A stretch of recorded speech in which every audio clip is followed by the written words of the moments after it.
Paz y gozo, mis hermanos. Comenzamos este tiempo para iniciar en la primera epístola de el apóstol San Pablo a los Corintios.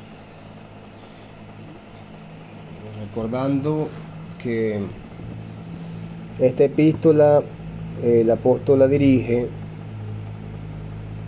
a una comunidad que era totalmente pagana, que venía con costumbres paganos y había incredulidad entre ellos.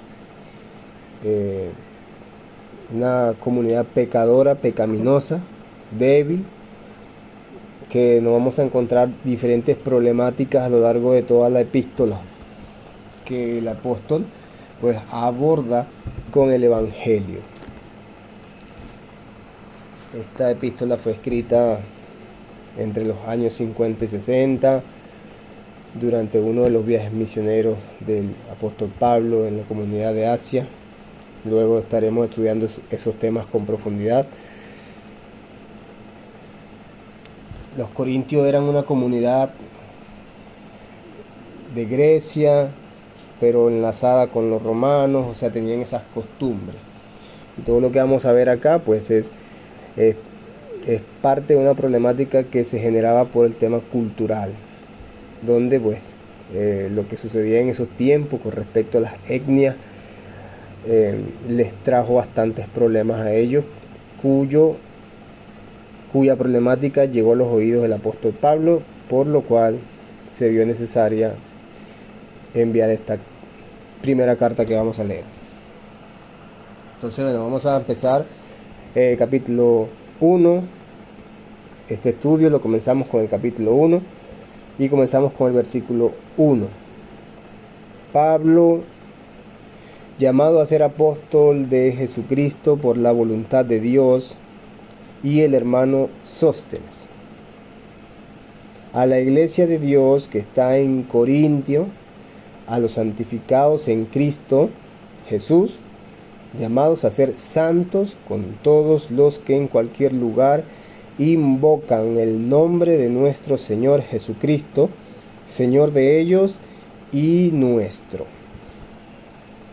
Gracia y paz a vosotros de Dios nuestro Padre y del Señor Jesucristo.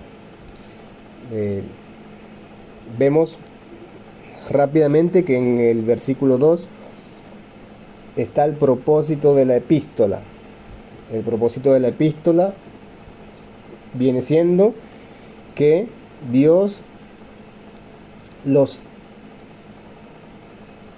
llamó a ser santos.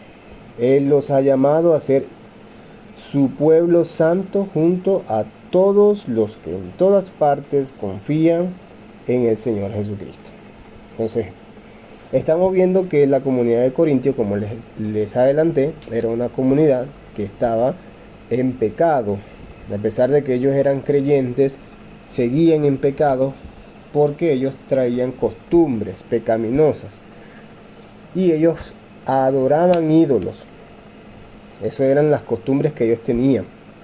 Era una comunidad gentil, pagana, que pues estaba dividida por muchas cosas, por diferentes tipos de culto y muchas cosas que vamos a ir viendo a lo largo de la epístola. Entonces, ¿cuál es el propósito de la epístola? Pues que aquellos que Dios llamó, pues sean santos. Sean santos. Dios los ha hecho santos por medio de Jesucristo. Ese es el propósito. O sea, solventar toda la problemática por medio del llamado. Hacerles entender a estos bebés espirituales el llamado en Cristo para que ellos puedan madurar y así convertirse en verdaderos creyentes. Así comienza el versículo 2, donde claramente podemos ver el propósito de la carta. El versículo 4: gracias doy a mi Dios siempre por vosotros, por la gracia de Dios que os fue dada en Cristo Jesús. Porque en todas las cosas fuisteis enriquecidos en Él, en toda palabra y en toda ciencia. Aquí vemos pues que por medio de ¿quién? Por medio de Jesucristo, Dios les ha dado toda una riqueza espiritual para hablar y también para tener conocimiento. El versículo 6 dice: así como el testimonio acerca de Cristo ha sido confirmado en vosotros, de tal manera que nada os falta en ningún don, esperando la manifestación de nuestro Señor Jesucristo. O sea, que el resultado de lo que se viene explicando, pues, es que a ellos no les falta ningún don mientras esperan el regreso de nuestro Señor Jesucristo. En el versículo 8, el cual también os confirmará, que quiere decir que lo fortalecerá, pues, obviamente, hasta el fin, hasta el final, para que seáis irreprensibles en el día de nuestro Señor Jesucristo. Que obviamente en aquel día seamos hallados sin culpa, porque realmente esa es la iglesia que viene a buscar al Señor, una iglesia limpia, sin arrugas, sin mancha. Fiel es Dios, por el cual fuisteis llamados a la comunión con su Hijo Jesucristo, nuestro Señor. Y cuando dice fiel es Dios, ¿qué quiere decir? Que Dios cumple, ¿verdad?, su promesa. Fiel es Dios. Él cumple su promesa. Y nos ha llamado a compartir una vida con su Hijo Jesús, nuestro Señor. Entonces, hasta aquí se nos da prácticamente como un inicio de lo que pues Dios hizo en Jesús, lo que nos ha dado en Jesús, y es como un agradecimiento el apóstol Pablo por pues la bendición que se nos ha dado del cielo. Ahora, luego, en el versículo 10, vemos que comienza se presenta la problemática que el apóstol quiere abordar. Como les dije, son varios problemas que hay en la comunidad que se tratan de abordar unos a uno en esta epístola. Y el apóstol le quiere dar solución. ¿Y la solución cuál es? La solución es sencillamente el Evangelio. Entonces, una de las grandes enseñanzas que nos deja esta epístola es que todas las soluciones a los problemas que tenemos en la inmadurez espiritual es el Evangelio. Ahí está la salida. El Evangelio es la solución siempre a toda problemática que se nos pueda presentar por medio de la incredulidad. Porque esta epístola es el ejemplo que nos da pues la palabra para que nosotros podamos entender que primeramente no hay personas que por el nivel de santidad o una jerarquía Dios usa más o usa menos, sino que todos nosotros tenemos un don diferente. Se nos ha dado un don diferente a cada uno para que podamos pues ser usados dentro del propósito por el cual Dios nos llamó y por medio del cual la iglesia va a ser edificada.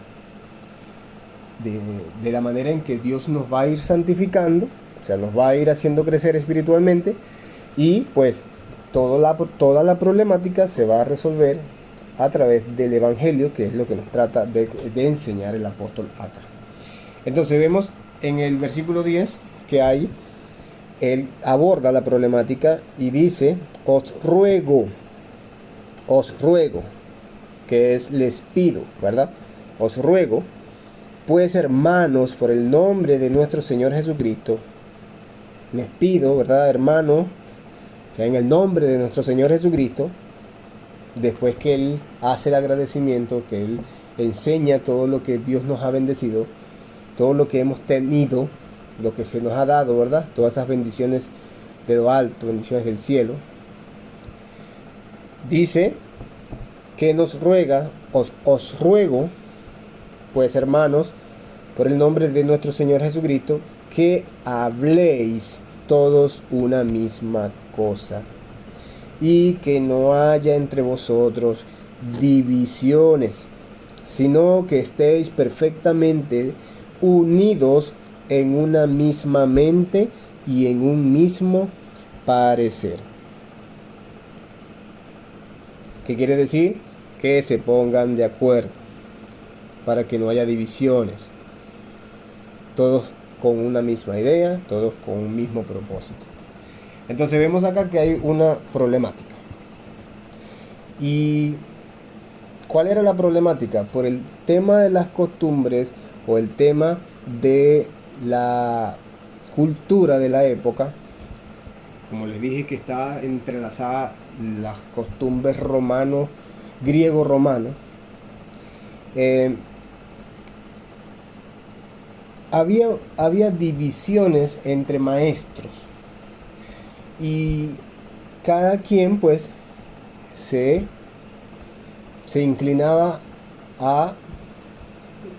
depende del maestro, a ser arrogantes de acuerdo al tipo de maestro que tenía, y se centraban toda la atención en ese tipo de situaciones.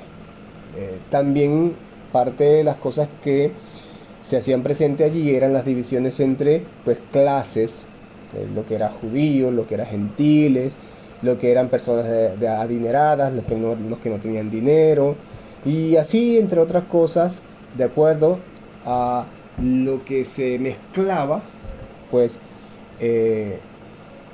ellos hacían divisiones. Y la atención de lo que era el evangelio se desvirtuaba, se diluía, ya no era el centro, porque ese es uno de los temas que se abordan acá, que el tema principal es el evangelio. Por eso dice que todos tengamos una misma mente y un mismo parecer, o sea, un mismo propósito, y la misma idea, porque todo está en el evangelio, el mismo sentir, quién es Cristo. Amén. Ahora en el 11 vemos que dice: porque he sido informado acerca de vosotros, hermanos míos, por los de Cloe, que hay entre vosotros contiendas. O sea, hay discordias, ¿no? Hay discordias, contiendas, que es lo que ya acabamos de mencionar. Quiero decir que cada uno de vosotros dice: yo soy de Pablo, y yo de Apolo, y yo de Cefas, y yo de Cristo.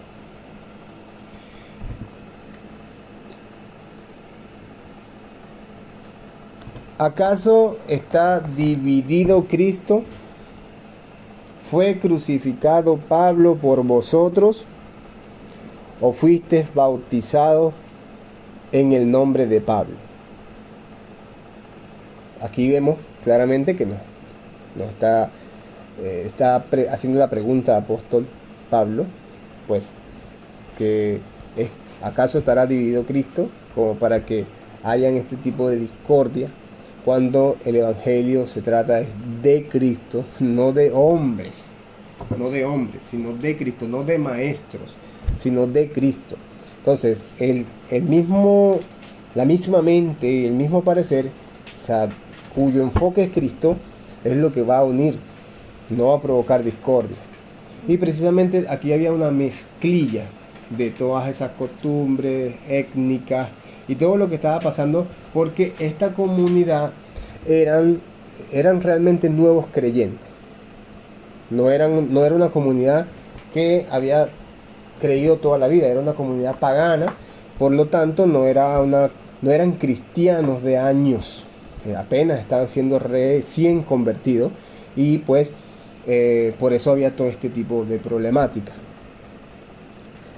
Doy gracias a Dios, versículo 14, doy gracias a Dios de que a ninguno de vosotros he bautizado, sino a Crispo y a Gayo, para que ninguno diga que fuiste bautizado en mi nombre. También bauticé a la familia de Estefanás. De los demás, no sé si he bautizado a algún otro.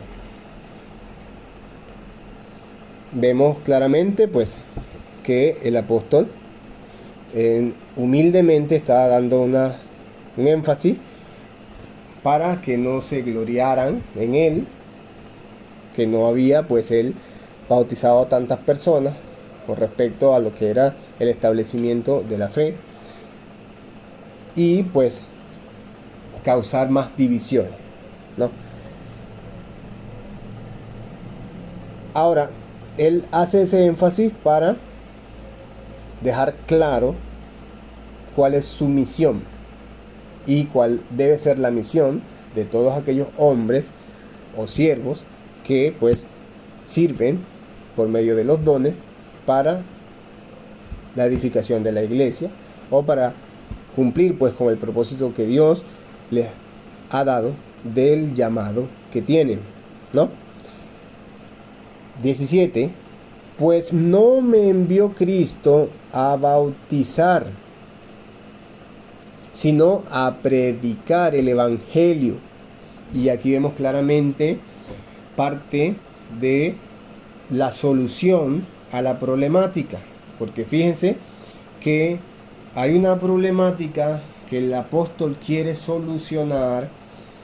¿Y cuál es la solución que él va a dar? ¿O para qué Cristo lo envió? Cristo lo envió a predicar el evangelio. O sea que la solución de la problemática que está pues radicada en esta comunidad, no hay otra salida que es a través del evangelio. Por eso es que él aclara en el versículo 17 que Cristo no lo envió a bautizar, y la problemática y la discordia no se arreglará entre quién bautiza más y quién bautiza menos, sino a predicar el evangelio. Y añade, no con sabiduría de palabras, para que no se haga vana la cruz de Cristo. Para que no se haga vana la cruz de Cristo. Entonces, prácticamente, para que la cruz de Cristo no pierda su poder. El poder que tiene para poder edificar, para poder solucionar, para poder transformar. Porque la palabra de la cruz es locura a los que se pierden, pero a los que se salvan, esto es, a nosotros, es poder de Dios. Entonces, la cruz no pierde su poder si se habla conforme al evangelio, no conforme a la sabiduría humana, porque el poder está en lo que Jesucristo hizo. Entonces, pero ¿qué quiere decir también en el 18? Que para ellos, o sea, para los paganos, el mensaje era una tontería, el mensaje de la cruz era una locura. Eso era lo que era la cruz para entonces, en ese tiempo. ¿Por qué? Porque estaban perdidos en sus pecados, porque ellos realmente estaban sumergidos en sus creencias paganas. ¿Sí se va entendiendo? Pues está escrito, versículo 19: destruiré la sabiduría de los sabios y desecharé el entendimiento de los entendidos. Está escrito, destruiré la sabiduría de los sabios y desecharé el entendimiento de los entendidos. Es lo que Dios ha venido haciendo siempre. Dios, a través de los dones, pues Él destruye al arrogante que no cree, que se revela directamente contra Dios. Y por eso Dios realmente muestra su poder. Para poner un ejemplo, está el caso de Elías, cuando pues fue a retar a los falsos dioses, y Dios, pues a través de maravillas, de milagros, avergonzó a todos aquellos falsos dioses. Luego veremos ese tema. Ahora, es lo que Dios viene haciendo siempre, a través de los diversos dones, pues Él destruye la sabiduría de los sabios y desecharé, dice la Escritura, el entendimiento de los entendidos, porque los entendidos se creen pues que existen otros dioses y no aceptan pues la palabra, porque para ellos es locura. Pero Dios muestra su poder de diversas formas, que lo vamos a ir estudiando a lo largo de toda la epístola. Versículo 20. ¿Dónde está el sabio? ¿Dónde está el escriba? ¿Dónde está el disputador de este siglo? ¿No ha enloquecido Dios la sabiduría de este mundo? Prácticamente es lo que Dios ha hecho, convertir en tontería la sabiduría de este mundo, porque el hombre nada sabe realmente, y la sabiduría que el hombre tiene es a través de lo que Dios muestra. Y así es que Dios va mostrando su poder, pues que en este tiempo a nosotros, por eso es que dice, quizás Dios en lugares donde no existe la palabra, donde hay analfabetismo, Él tiene que mostrarse a través de diversos milagros, prodigios, maravillas, señales. Pero para nosotros, como lo dice aquí, o sea, el poder de Dios se manifiesta es a través de la palabra de Dios, para nosotros. Por eso es que los dones son diferentes en cada persona. Pero para nosotros se nos ha dado dones donde nosotros podemos ver el poder de Dios a través de su palabra y poder creer en lo que Dios ha hecho. Por eso es que para los, dentro de comillas, entendidos, es locura la palabra, porque ellos exigen milagros, porque ellos están acostumbrados a ver ese tipo de manifestaciones por el poder de las tinieblas. Y obviamente, pues para poder creer en un Dios, ellos tienen que ver cosas semejantes o aún mayores para que ellos poder dejar una creencia e irse a otra creencia. Que no es nuestro caso, el caso de los que hemos sido llamados y que se nos ha dado el don de conocimiento, don de sabiduría, que se nos ha dado la revelación para poder comprender pues las escrituras y poder creer, ¿verdad? Poder tener fe, cada día aumentar nuestra fe. Entonces, ¿dónde está pues el disputador de este siglo?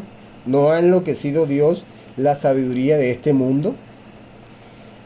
Pues ya que en la sabiduría de Dios el mundo no conoció a Dios, mediante la sabiduría agradó a Dios salvar a los creyentes por la locura de la predicación. Y vemos que pues se entrelaza el versículo con lo que ha dicho el apóstol en el versículo 17, que Cristo lo ha enviado a predicar el evangelio, y no con la sabiduría de palabras, sino con la vida, la muerte, la resurrección de Jesucristo. Entonces, obviamente, pues ya que en la sabiduría de Dios, el mundo no conoció a Dios, mediante la sabiduría agradó a Dios salvar a los creyentes por la locura de la predicación. Entonces, así lo ha hecho el Señor. Para ellos, por medio de la tontería de un mensaje que se anuncia, que es a Cristo, pues nosotros podemos creer, porque allí es donde se revela la sabiduría de Dios. ¿Amén? Ahora, el versículo 22 dice, porque los judíos piden señales y los griegos buscan sabiduría. Y es lo que ya hemos tocado, el tema de las diferentes culturas. O sea, por eso es que habían divisiones, porque pues había un entrelazado allí y cada costumbre se imponía y se desplazaba lo que era el evangelio. O sea, había una creencia, pero no estaba firme porque no había madurez en el conocimiento. ¿Qué sucedía en Corintios? Que Corintios era una comunidad de creyentes que, a pesar de que eran nuevos en la fe, eran recién convertidos, pues había una manifestación tremenda de dones.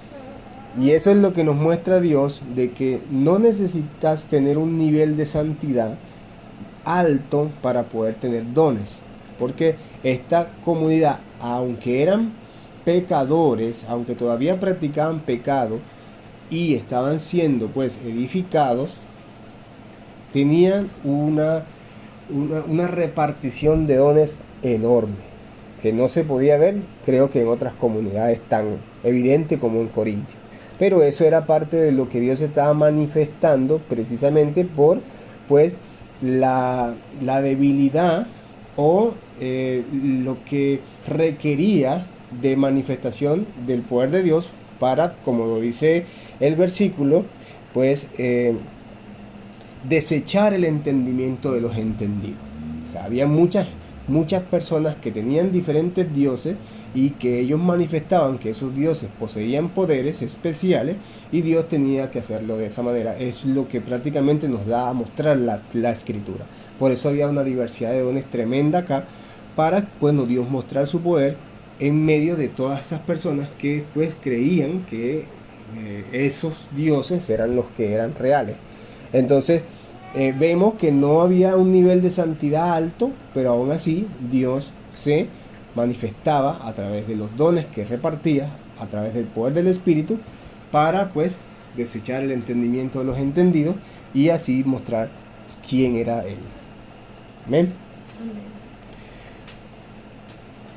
Así lo ha venido haciendo Dios, y Dios sigue obrando de la misma forma. Por eso es que no hay personas especiales para Dios, sí, en el sentido de que Dios está buscando un requisito específico. No, Dios puede usar a cualquier persona en el nivel que sea para él manifestarse. Ok, porque los judíos piden señales y los griegos buscan sabiduría, pero nosotros predicamos a Cristo crucificado. Y aquí lo vemos. O sea, nosotros predicamos a Cristo crucificado. O sea, el Cristo crucificado es lo que llamamos el Evangelio, pues, ¿ve? Y eso es lo que realmente, como dice la cruz, lo que emerge el poder de Dios. O sea, eso es lo que soluciona cualquier problemática que pueda haber con personas que comparten la fe, ¿no? La fe en Cristo.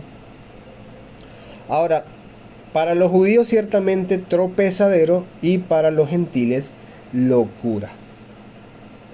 Lo aclara nuevamente. Mas para los llamados, así judíos como griegos, para los llamados, fíjense que es lo que le estoy diciendo, era una comunidad pagana, o sea, en su casi su totalidad, pero para los llamados, y aquí vemos el propósito. ¿Quiénes son los llamados? Los que son santificados en Cristo, o sea, por los que han creído en Cristo, pero son llamados ¿a qué? A ser santos. Son llamados a ser santos con todo el pueblo de Dios que invoca al Señor Jesucristo. Eso es lo que nos dice el versículo 2, donde está el propósito de la epístola. Entonces, para los judíos ciertamente tropezadero y para los gentiles locura. Más para los llamados, así judíos como griegos, Cristo, poder de Dios y sabiduría de Dios. Cristo, poder de Dios y sabiduría de Dios. Es lo que llamamos la revelación.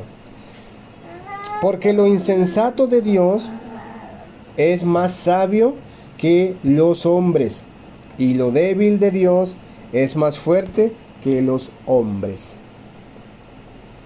O sea, porque para ellos era tontería, ¿no?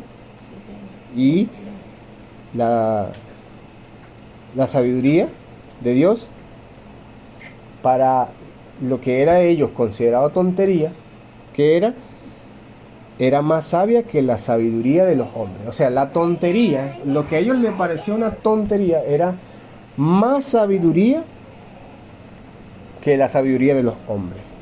Y la debilidad de Dios es más fuerte que la fortaleza de los hombres. Pues mirad, hermanos, vuestra vocación,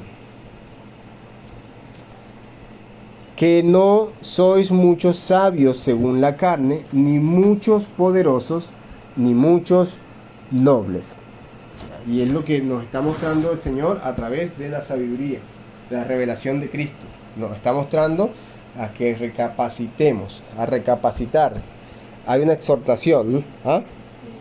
O sea, no hay entre ustedes sabios, ¿verdad?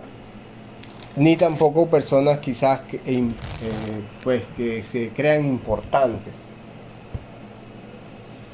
sino que lo necio del mundo escogió Dios para avergonzar a los sabios, y lo débil del mundo escogió Dios para avergonzar a lo fuerte. Y cuando vamos a este punto es la debilidad del hombre con respecto a su desconocimiento de los misterios de Dios y la revelación que Él está mostrando en Cristo Jesús. O sea, el hombre no la conoce. Y para el que no es creyente le es tontería. Entonces, pero Dios escogió a los que realmente creen en esas tonterías, porque la tontería es más sabia que la sabiduría de los hombres. Amén. Y cuando vemos en el 28, y lo vil del mundo y lo menospreciado escogió Dios, y lo que no es, para deshacer lo que es, a fin de que nadie se jacte en su presencia. Es lo que estamos hablando. No hay un nivel de santidad para que Dios pueda usar a una persona. Dios puede usar a quien sea y repartir, que es lo que hizo en la comunidad de Corintios. Repartió el Espíritu Santo diferentes dones. Había una abundancia de dones enormes, pero la jactancia no era con criterios humanos, sino pues que era para, como lo va a decir más adelante, el que se gloríese en el Señor, que es lo que va a decir más adelante. A fin de que nadie se jacte en su presencia, mas por Él estáis vosotros en Cristo Jesús, el cual nos ha hecho por Dios sabiduría, justificación, santificación y redención, para que, como está escrito, el que se gloríese en el Señor. Y pues es parte, como estamos viendo, se aborda la problemática, pero allí mismo también se le da solución a la problemática que hay por el tema de pues aún inmadurez, el tema de desconocimiento, que llevó al apóstol pues a escribir esta carta para poner en orden ciertas cosas que la comunidad de Corintios necesitaba pues entender. Entonces, bueno, hoy culminamos el capítulo 1, breve, conciso, para luego continuar el capítulo 2.